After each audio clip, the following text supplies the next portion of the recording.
Well, hello, good afternoon. Well, it's afternoon where we're at. It's Christopher and Heather Schwarzen again. And while we thought we were finished with our podcasting on dads being involved in homeschooling, well, we've had a request to do one more. This one not being necessarily about dads, this one being a little bit more universal. Yes, somebody asked us to put together what are the most common objections that you hear to homeschooling, Christian homeschooling, and how do you respond? What do you say to that? And in some cases, this could be to a neighbor, this could be a family member, could be your husband or your wife, could be somebody like that, right? We're going to focus on the concept of giving the gentle answer that turns away wrath, understanding that you know that your conviction is your conviction, and there's nothing that ultimately you need to really do to be explaining yourself to anyone other than the Lord. However, it is nice to be able to sit in pleasant conversation at that summer barbecue with extended family and say, well, actually, this is why we do what we do, and this is how we do it. The nice thing is that truly, in this day and age, 2017, homeschooling is so much more widespread and so much more commonplace than it was even 10 years ago. And that being said, you're not as likely to run up against people who just have never heard of the entire construct. However, there are still some people with some really strong opinions, and they are often more than willing to share those with you, sometimes in front of your children. Those are always my favorite. Those are pleasant. Or, in family gatherings that maybe you might feel like you're put on the spot of having to give that answer and to do it gracefully, to do it with love, but to do it firmly with a confidence. And, sometimes it really is just somebody who is interested in the idea, doesn't feel like they have the answers that they need, and so they say, how do you handle this? Mm-hmm. I keep reading that this is a problem with homeschooling, or this is an issue with homeschooling. Is it really true? Right. And we, the homeschoolers, the Christian homeschoolers of this world, need to be prepared to give an answer. That's absolutely correct. I think I want to tell you first, don't ever approach someone who asks you about homeschooling with the automatic idea that they're confronting you. You don't know what's going on. You don't know what seeds have been planted. Right. And if you come back with snark, then you are shutting down a door that perhaps the Lord has opened in their heart. And you don't want to be that person. Well, it's just not the way that Christ would respond to somebody who really is giving you the answer. Right. Or giving you a question of such.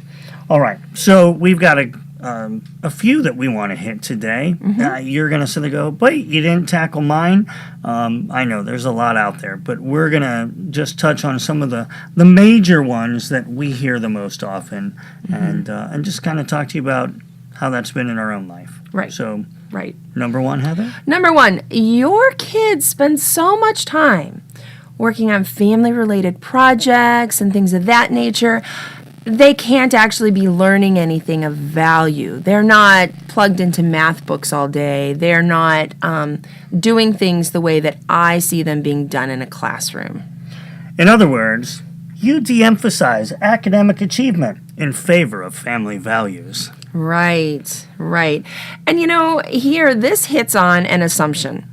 The assumption is that there's nothing of value that can possibly be gained in a family setting, that there is no academic reason, no academic pursuit possible within a family setting. If you actually have been homeschooling for any length of time, you know that this just isn't true. However, if your only concept of education is that people sit in a desk and they are fed information, then seeing a family where the kids are in charge of plotting out a garden, putting together a seed budget, deciding what they're going to buy, making a grid for where they're planting things, calculating out the water needs. You don't see that as a math project. But yet, there's a lot of math in it. Right. It's funny because as new farmers ourselves, Which is probably why I came up with that example. Right. It's been funny to me. I took a lot of math classes through my years, a lot of college math classes as well. Right. And then when we were plotting out how much corn seed we were going to need this year, I don't know how to do farm math. Right. There are many different kinds of math that never make it as such into a math textbook. They're there, but they're abstract formulas. Right. And if you are teaching your child within the structure of your family business, say, or you are allowing them to save up for an item that they would like to purchase, and they're having to run a business of their own to save up that money. These are all things that are real-life mathematical examples, Absolutely. and it goes across the board. So how do you answer this to people? Well, how do you give them reassurance? What's your way of doing that? Well, first, within your own, trying to make sure that you're satisfied with what you're doing, because, when people approach you with such questions, it can give you that little niggle of doubt. We've talked so much about knowing your children, and homeschooling allows you to know your children, their strengths, their weaknesses, and through prayer, the way that the Lord is leading them. And so sometimes teaching them those driven skills, building, farming, those kinds of things, those are really important because they suit the child that you have at hand. And I think that's part of the answer. Part of the answer is, but I know my children. I know what they do, and we're prayerful about the direction that we feel God is calling them in order to fulfill their purpose. And so we're giving them exactly what we need to prepare them for the work that's ahead. Right. And that also doesn't disinclude. Is that a word? No. I didn't think so either. Preclude. I like it, though. The word you're looking for is preclude. Whoops, says the writer. That doesn't preclude you from doing math and science and history the way that you need to do it. Right. You're still hitting on all of these things. And, there are two types of people that are going to ask you this question. There are the people that often folks that have educational backgrounds, as in teaching and things like that. And frankly, a lot of times they're just not going to grab onto what you're saying, no matter what your answer is, and no matter how much proof and evidence you give them. Their paradigm has been set, and they can't quite see what it is that you're doing and how it plays out. And in those cases, I say, bless them and let them go, and go about your merry way.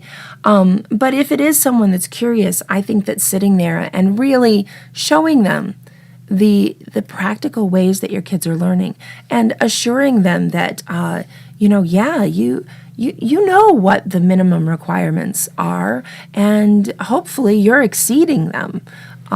Hopefully you see that as what it is meant to be, a minimum, and you don't think the minimum is good enough for your family. You're pushing well beyond that. Right. Here's the thing. If you're doing homeschooling right, as a Christian family, then you're doing both. You are doing academic achievement as well as family values. Yes. And they don't necessarily have to be separate from one another. They can be. But the right thing is that we're doing both.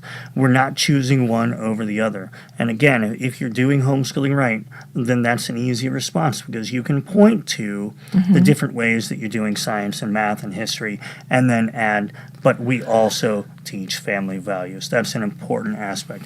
It's often we say it's the worldview that we're presenting math and science and history in. Right. And that's the part that's going to be offensive, potentially. That will be the offensive part. That the will be worldview that you've chosen to do it in. Right. But that doesn't mean that it's wrong. Nope.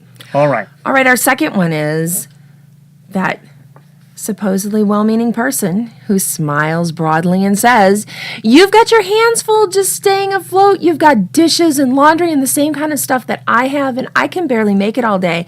So how is it possible that you're actually educating your kids?" Well, and that also goes to, your lifestyle is so overwhelming that there's no time or energy for school or the one that we usually get, socialization. Right. Yeah. Well, it's just hogwash at this point in time. And I try to say that because homeschooling is so much more widespread and because there are, Thursday morning co-ops, there are opportunities, groups, homeschooling groups, it is so easy. If you are struggling with a socialization aspect in your homeschooling, a little bit of research about your community is going to quickly put you in touch with other homeschoolers who probably wouldn't mind a once-a-week get-together or something of that nature. And as a matter of fact, I really feel like most people go the opposite end of this. They forget that homeschooling is home-based, meaning your home, your family. And I'm not talking about people who, they homeschool from the road, etc. Obviously, different cases altogether. But if you have a co-op 3 days a week, and then you have play groups, and then you have this and that, and music lessons and all that, your kids are over-socialized, and you're probably not doing school. But to the part about, just how do you do everything and homeschool your kids, it really leans back into the first one, which is, you're including your kids in all of that stuff. Sure. Your kids should be there with you. Now, not if all of your children are very young. That is a very tough season.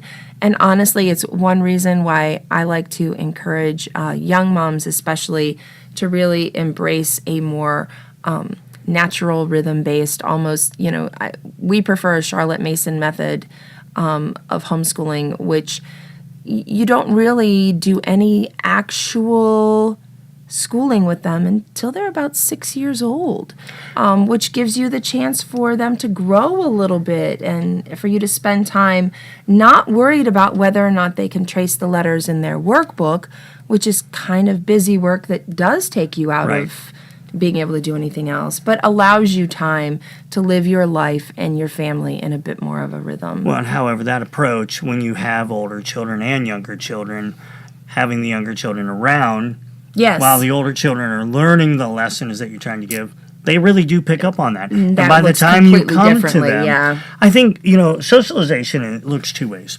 One argument is that, your children aren't learning to play with other children who aren't their siblings, is usually how it comes to. We have a large family, and so, we don't really think about socialization in that regard because my children have their brothers and sisters. They're constantly being iron socialized. Sharpening iron experience, which is really when we say socialization, it means working through conflicts, right?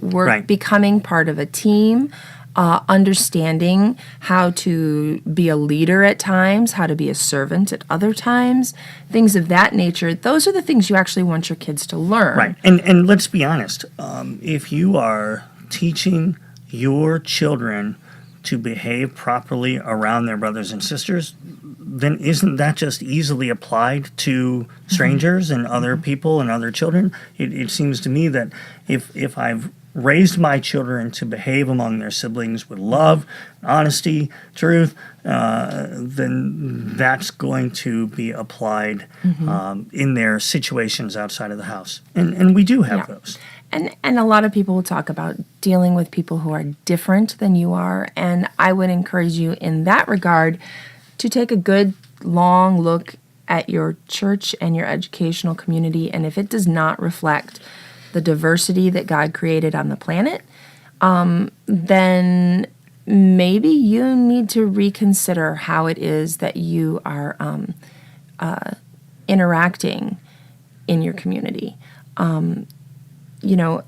We had the pleasure of being part of a church at one time that was a small church. Mm-hmm. However, we had on every Sunday just such an assembly of children with such varied backgrounds. It was beautiful. And you know what? I found it fascinating that the kids would really pay very little difference to the differences, and yet they were stark.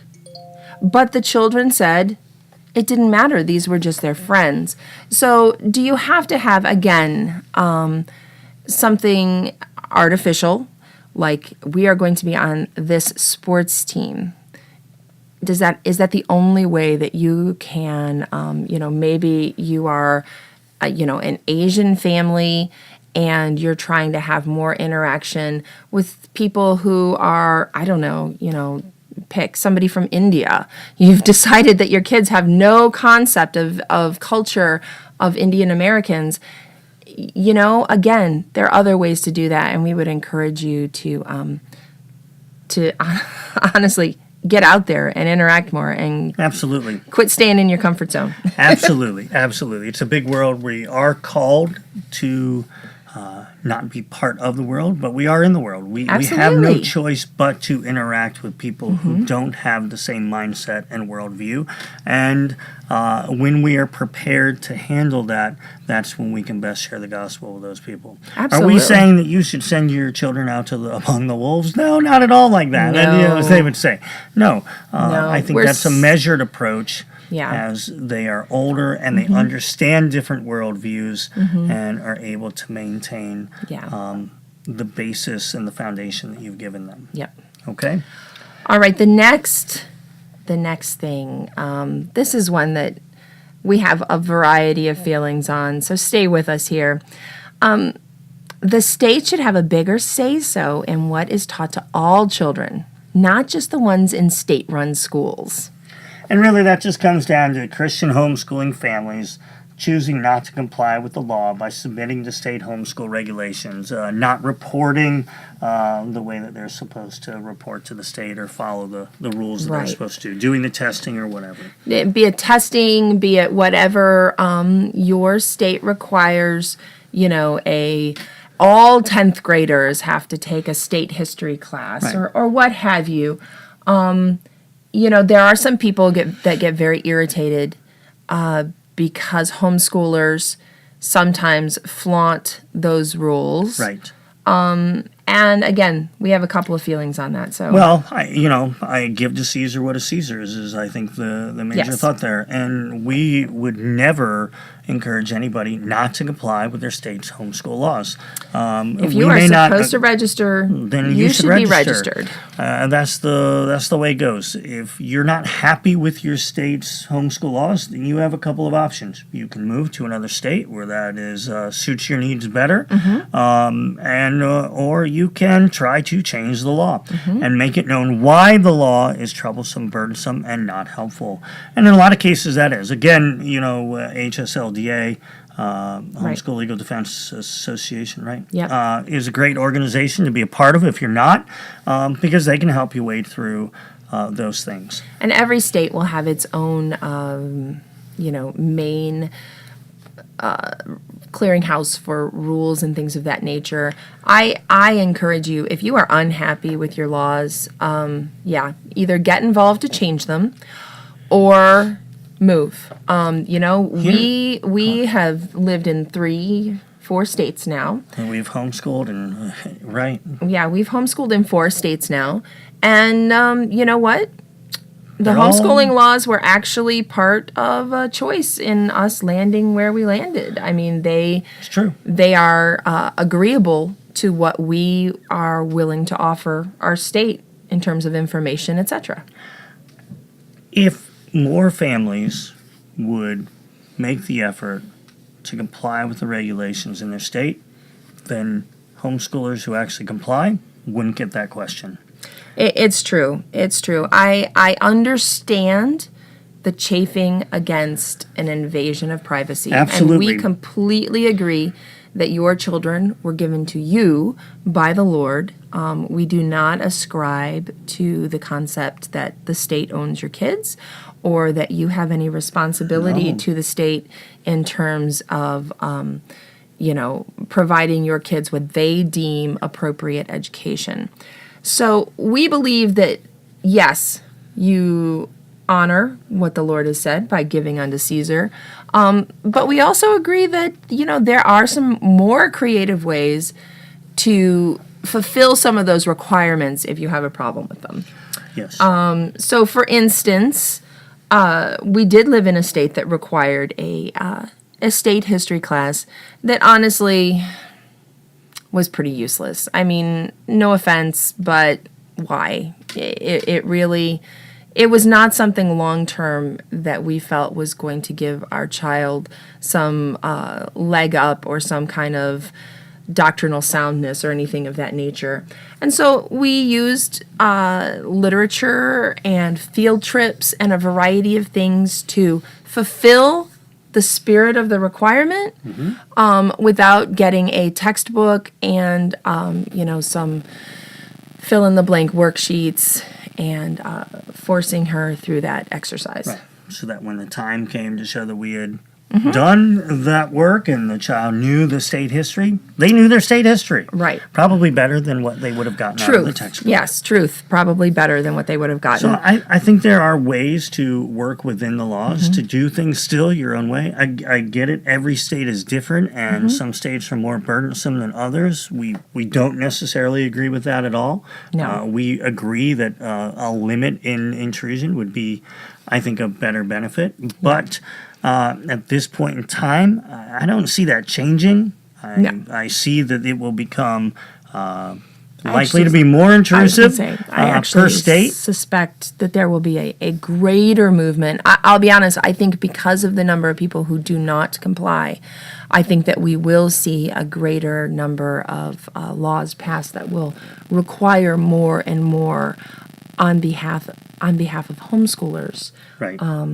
And I agree with that. So I think as a homeschooling group, we have a responsibility to, within the church, we are called to keep fellow members above reproach, to be on the path. It is our responsibility that when we see a fellow believer walking away from the faith, to draw them back, to bring them back. And I think that goes along with homeschooling as well. We have a responsibility to encourage others to do what they're supposed to do for the benefit of all of us. yeah. I just think that's the way it is. You're never going to hear us say, don't follow the law. No. And continuing on that thought, the thought of what gets taught in the state-run schools, we have a fourth objection that some people come up to, and this one's a bit more specific. It is. Not teaching your kids about sex in the same way that the public schools do is wrong. Right, and that gets turned around as Christian homeschoolers fail to adequately or never teach their children about sex. And here's what I'll say to that. I have met far too many homeschool mothers that have made that true. I have met far too many people that have chosen to use a general health class, give some very, very rudimentary biology and reproduction anatomy, and then move on with the box checked. And I'm not sure that we're honoring the Lord in doing that. No, I think, the Lord has given us, through marriage, the beauty of sex. And I think if we are teaching our children to love and honor the Lord first, to then love and honor their husband or wife, then we should not be afraid of teaching them about sex as part of that marriage. Right. And I think so ignoring the issue until, their wedding night isn't beneficial. You are failing to equip your child for probably one of the largest relationships, hopefully one of the largest relationships in their life outside of their relationship with God, which is with their spouse. Right, absolutely. And God has created men and women to come together in that way, and there's nothing in the Bible that suggests it shouldn't be an enjoyable prospect. And something to remember here is that while many of us grew up with the horrible film strip boys in this room, girls in that room, and I even now got that at the Christian school that I went Right. to. Yes. and just this really traumatizing kind of event. You as a parent can give your children a very natural, very conversational, very low stress, very thorough sex education over the course of many years that Yes. will place them in a position to never look at somebody wide-eyed when they hear the term birth control or something like that. Give your kids information.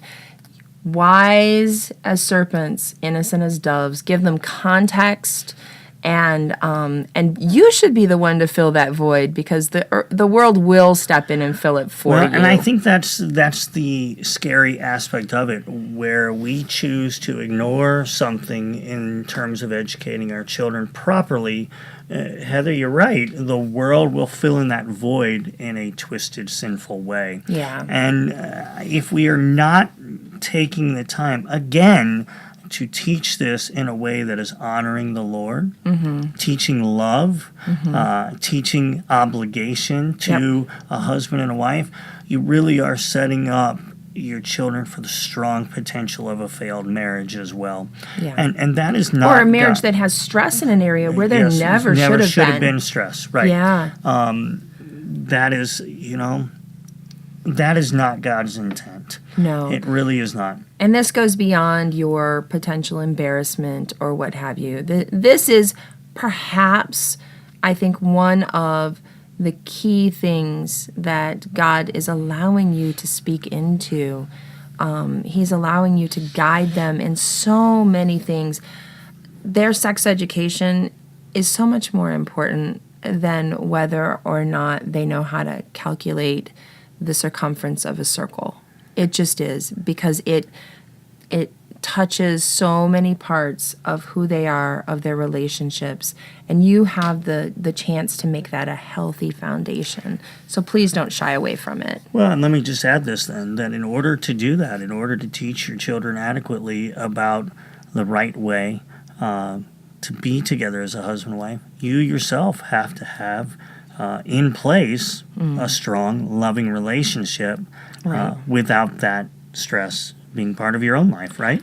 Yes, I would agree. And we actually had a resource that we wanted to mention to you, one that we have used with our older kids at this point. We're reading through it as a family. And it is frank, and it gives detail that you would be shocked to find in an author of this age. It's a Puritan writer. Yes. Late 1400s, actually. Right. I'm And like, what? How can I learn anything about sex from somebody in the 1400s? right, but his name is William Gouge, Gouge. We think that we're pronouncing it correctly. And what's the name of the book? Well, that's a great question. You put me on the Foundations. spot. I think it's Foundations for a Godly Marriage. It's because actually it is a series of sermons that he wrote, writings that he wrote over the course of his life that were compiled into one large book and now appear as 3 volumes. We will put a link to the to this book at the end of this this podcast. Yes. But there is so much in there talking about health. I mean, this guy in the Puritan era is talking about, STIs and things of that nature. And these are important conversations to have with your kids. So we would just urge you. Sadly, they are. And encourage you to pursue that, because of our 5th objection, which is, you think you can shelter your kids to keep them, quote unquote, pure. Right. But the problem is that deceit is in the heart of all men and women. Yeah.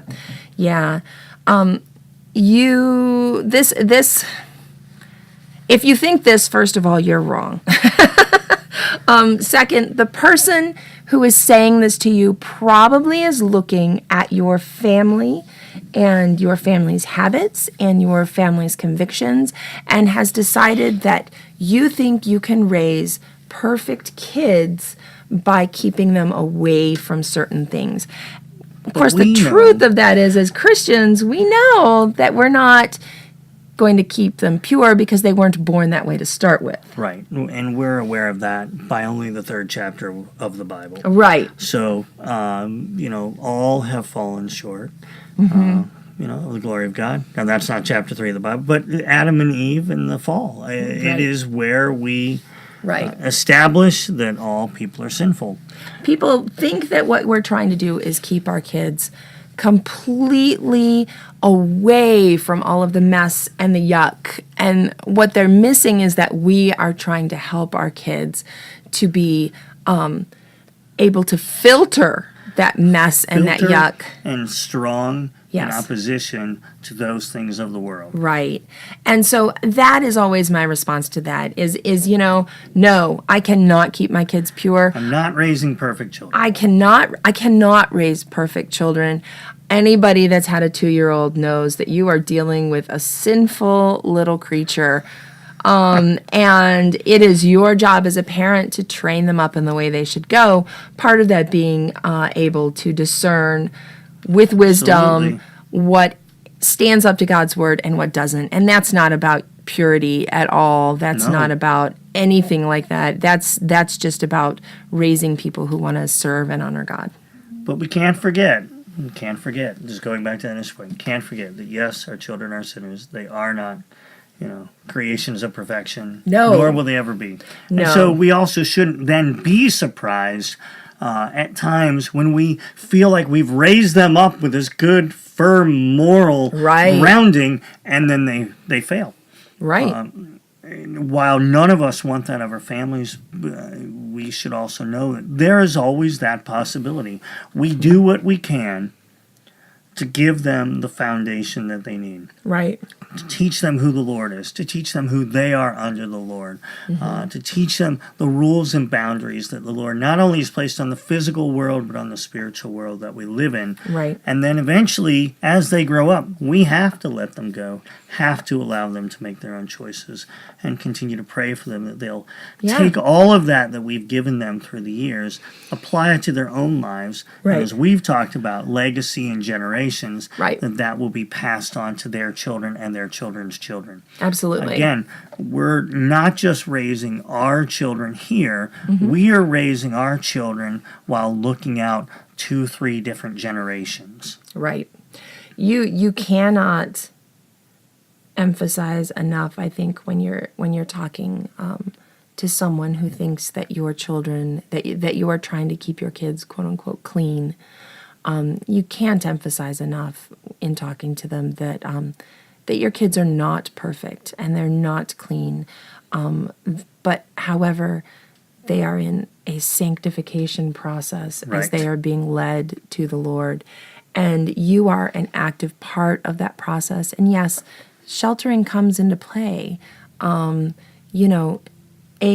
A horse trainer doesn't take a newborn colt and slap a saddle on it and put it out in the field and try to break it. You just don't. And it's the same way with our children. So, use whatever analogy works in this conversation, but please do know that you can't do it. All right. All right. Next we have, my favorite, the salt and light conversation. By homeschooling your kids, you're denying the village the chance to benefit from your input and your children's. Well, and this also gets turned around to, you're unwilling to make any accommodations toward a common effort in training the children of others and their own. We're not helping the village, and we're not allowing the village to help our children. Right. Well, that's because God didn't give our children to the village. He gave them to us. Right. I have known and loved some wonderful Christian families who were deeply, deeply committed to having their kids be salt and light. And I'm sure that you know some of those families as well.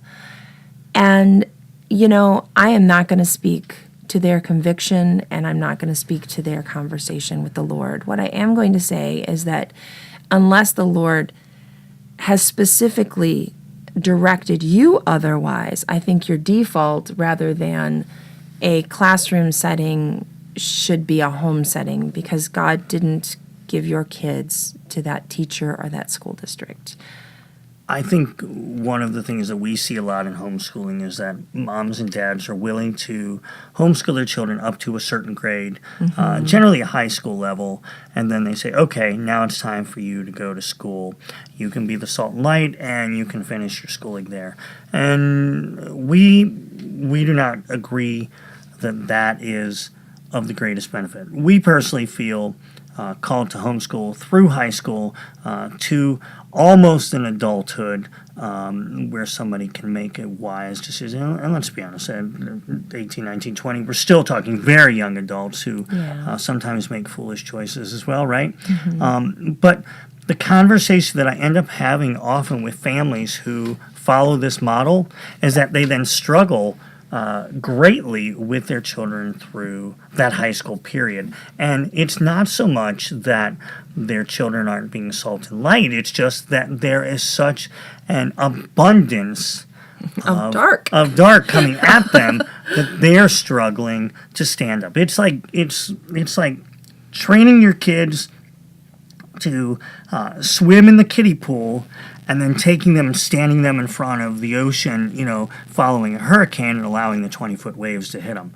And I just don't think that is healthy. It's not healthy for the long-term benefit of your children. It's not healthy for the long-term growth of the church.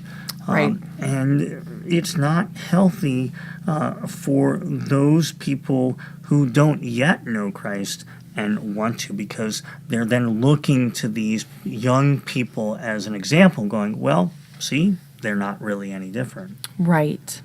I think, for me, a big part of the village argument that falls flat is because, having done research into what the village really is, the foundation of the village, I would urge you to do some poking around and to learn about the origins of the government school system and what its purpose really is.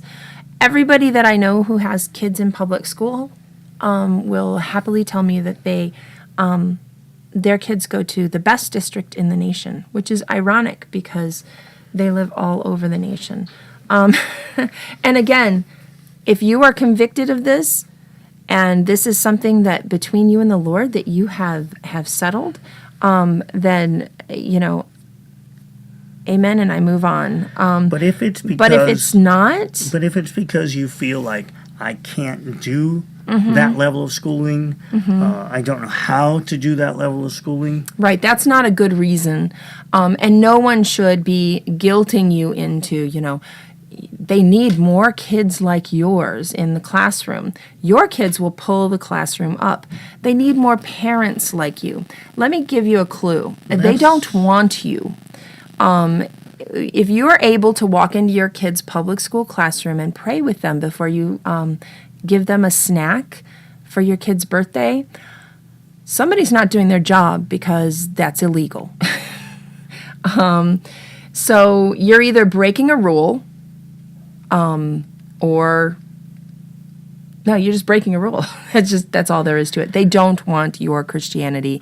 They don't want your faith. They may want your good actions and your good deeds and your good behavior, but as we know, Christ is not about your good actions and your good deeds and your good behavior. He's about your faith and your heart and your trust in Him. Sending your children to, in my mind, and again, this has been my conviction for our family and why we've chosen what we've chosen. You are asking your son or daughter who's 14, 15, 16, I don't know what age. A 7-year-old. To basically leave their faith at the door when they walk into the school. Right. And the chances of them having some conversation on the playground about what Jesus means to them, I think is slim to none. And it's definitely not going to happen in the classroom. And I think you just know that by listening and reading the news of today's, of what happens in today's schools around the world when Christianity comes up. And the thing that kind of gets me is that every single person I know who has their kids in school will tell me that their teacher is such a great Christian and that their kids having all these great mentoring opportunities, etc., etc. My question for you would be then, why aren't the schools already Christian? And even if she is a good Christian, you see her at church on Sunday, she cannot Again, legally, be giving your child a Christian worldview while teaching them in the classroom. it is illegal. So even in that regard, she's having to step out of her own faith. And I say she or he, it doesn't matter. Right. And it's just not a position that Heather and I have ever felt God calling us to place our children in. And I would say, as Heather said, your default should be keeping your children in the homeschool through high school rather than sending them out unless you are truly called. Again, not saying that those people aren't there, but I think they are fewer than actually do it. Yeah. I mean, we have the example of Daniel. You know, God put some people in places. I'm not saying that he does not still do that today. But look at the struggles that Daniel faces throughout his, quote, career working out of, his norm. Yeah. I'm not saying that it doesn't happen. I'm just saying, again, before you assume that it will work and be great and etc., don't allow yourself to be guilted by someone else's you need to be helping the other kids. Those kids weren't entrusted to you. They were given to their parents.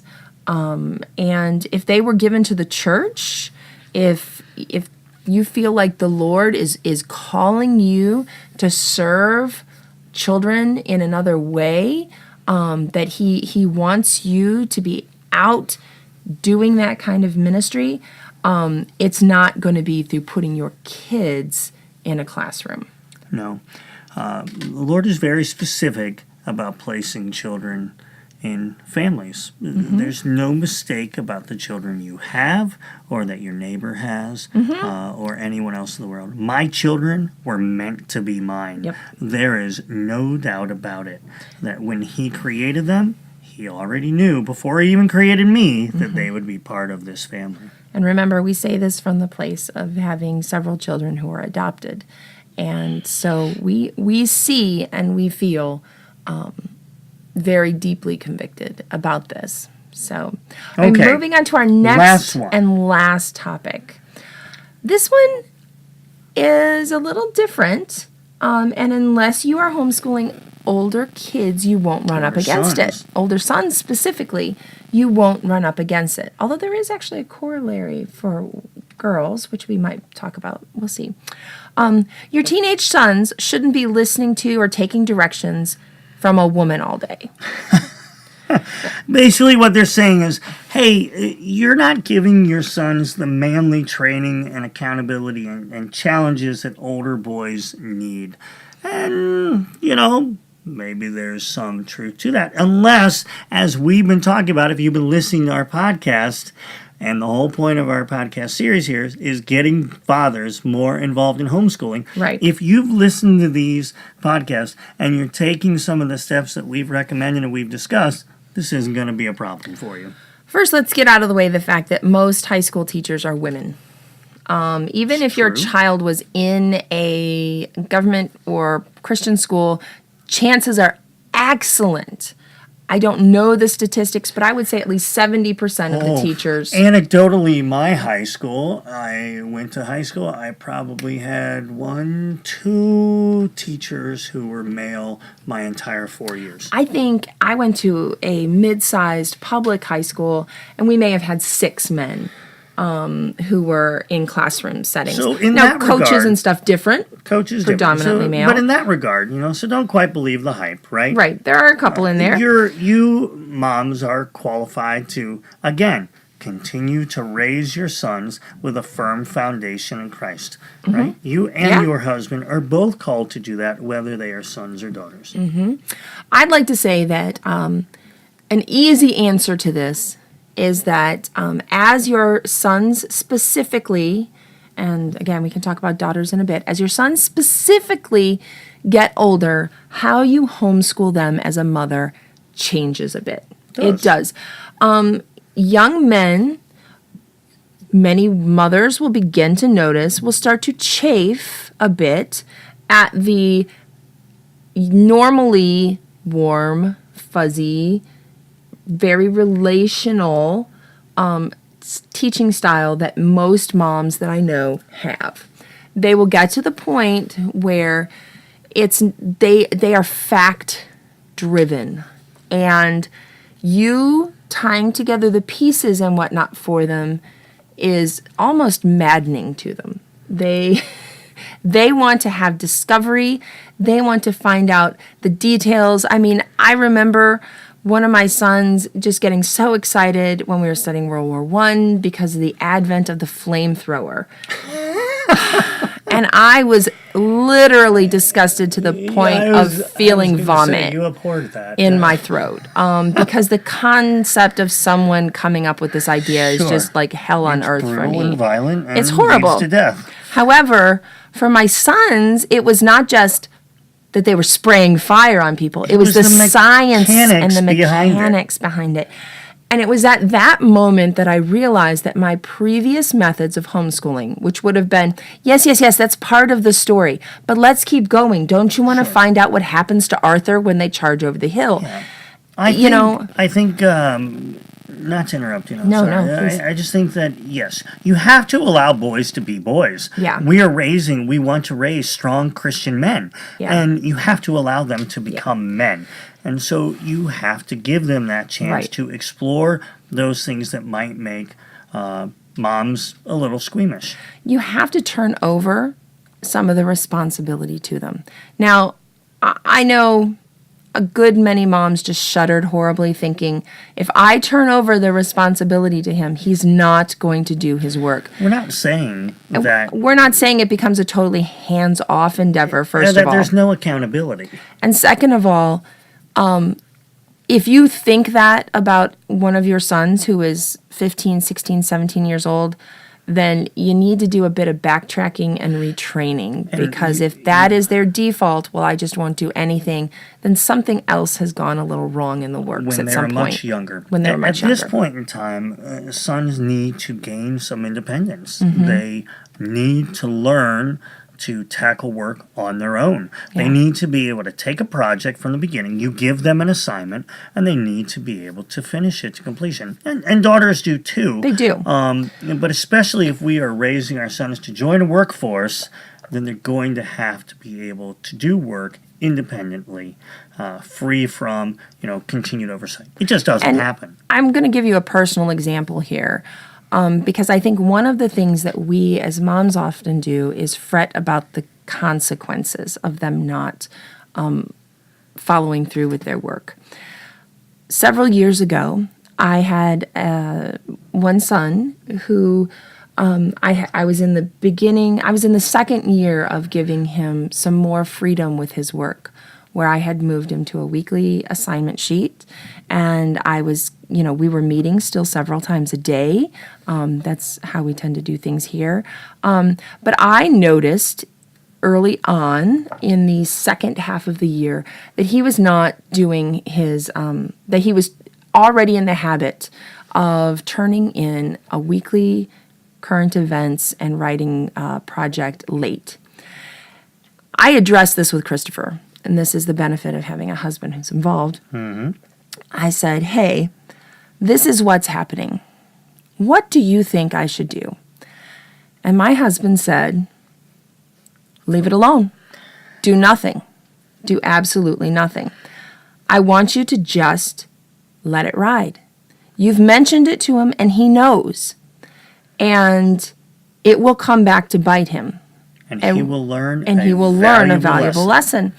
Now, of course, the mother in me was a little uncomfortable with that, so I probably did mention it to him a couple more times in passing. Oh, I see that you didn't turn that in. Well, I'm just going to circle it here so that you know next week that you owe me 4.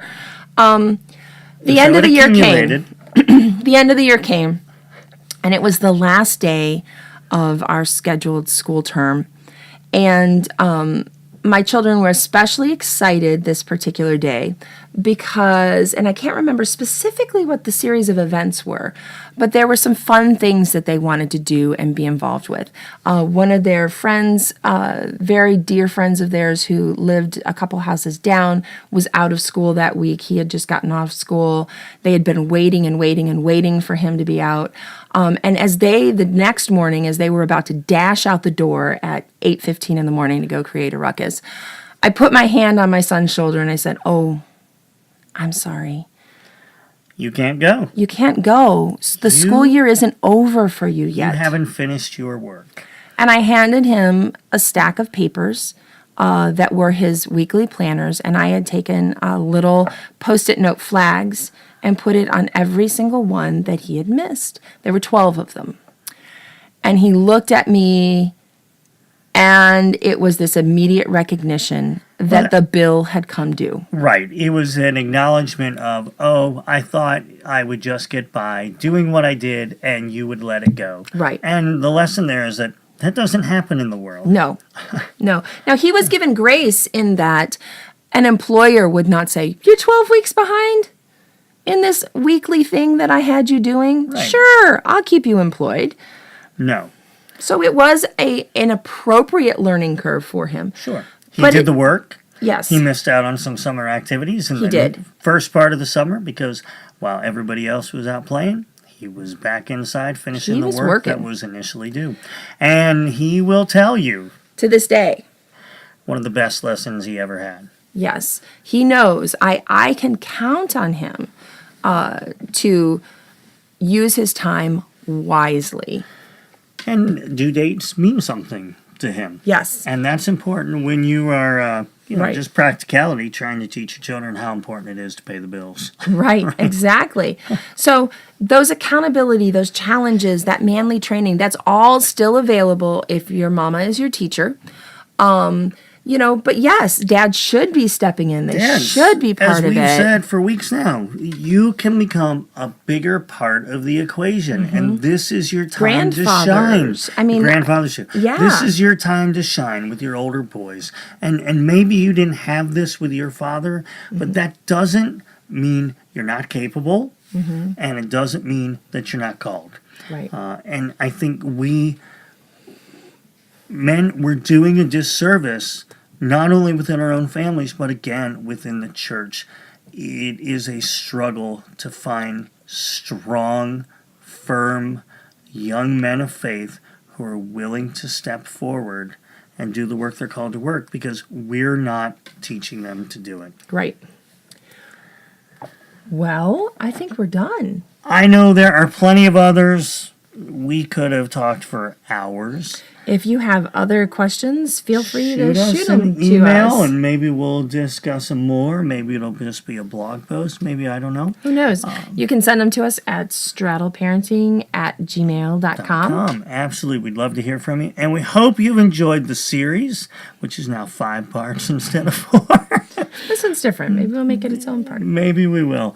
But we just want to thank you. And we always want to end with a Bible verse. And so today's verse comes from 1 Peter chapter 3, verse 15. And it says, "But sanctify Christ as Lord in your hearts, always being ready to make a defense to everyone who asks you to give an account for the hope that is in you, yet with gentleness and reverence." All those things we've talked about today, somebody's going to put it right to you. Be gentle. Mm-hmm. Give them the respect that they deserve, but have an answer. Speak truth into a question that may have been ill-spirited, but also may have just been genuinely curious. And may turn the heart. That's right. All right, with that, we thank you. Have a great day.